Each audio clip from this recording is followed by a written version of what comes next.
ಇದನ್ನು ನಾವು sugar level check ಮಾಡೋದಕ್ಕಂತ use ಮಾಡೋದು. ಸ್ಪೆಷಲಿ ಡಯಾಬಿಟಿಕ್ ಪೇಷಂಟ್ಗಳಿಗೆ ತುಂಬ ಯೂಸ್ ಆಗುತ್ತೆ ಇದನ್ನು ಹೇಗೆ ಚೆಕ್ ಮಾಡೋದು ಅಂತ ಹೇಳ್ಕೊಡ್ತೀನಿ ನಿಮಗೆ. ಫಸ್ಟ್ ಇದರಲ್ಲಿ ಸ್ಟ್ರಿಪ್ ಅಂತ ಬರುತ್ತೆ ಶುಗರ್ ಚೆಕ್ ಮಾಡೋದಕ್ಕೆ. ಈ ಸ್ಟ್ರಿಪ್ನ ಗ್ಲುಕೋಮೀಟ್ರಲ್ಲಿ ಹಾಕಿದ ತಕ್ಷಣ ಆಮೇಲೆ ಪೇಷಂಟ್ಗೆ ಹೇಳ್ಬೇಕು ನಾವು ಪ್ರಿಕ್ ಮಾಡ್ತಿದ್ದೀವಿ ಅಂತ. Small prick. ಫಸ್ಟ್ ಆಲ್ಕೋಹಾಲ್ ಸ್ವಾಬಿಂದ ಕ್ಲೀನ್ ಮಾಡ್ಕೊಳ್ಳಿ. ಕ್ಲೀನ್ ಮಾಡಿಕೊಂಡು ಒಂದು ಪ್ರಿಕ್ ಮಾಡಿ, ಸ್ಮಾಲ್ ಪ್ರಿಕ್.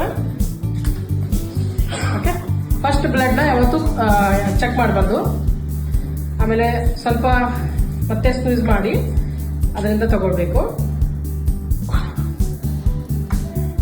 ನಂತರ ನಿಮ್ಮ ಬ್ಲಡ್ ಲೆವೆಲ್ ಇಲ್ಲಿ ತೋರಿಸುತ್ತೆ, ಶುಗರ್ ಲೆವೆಲ್. ಇಷ್ಟೇ ಕಾಮನ್ ಆಗಿ ಈಸಿ ಮೆಥಡ್ ನೀವು ಯೂಸ್ ಮಾಡ್ಕೋಬಹುದು.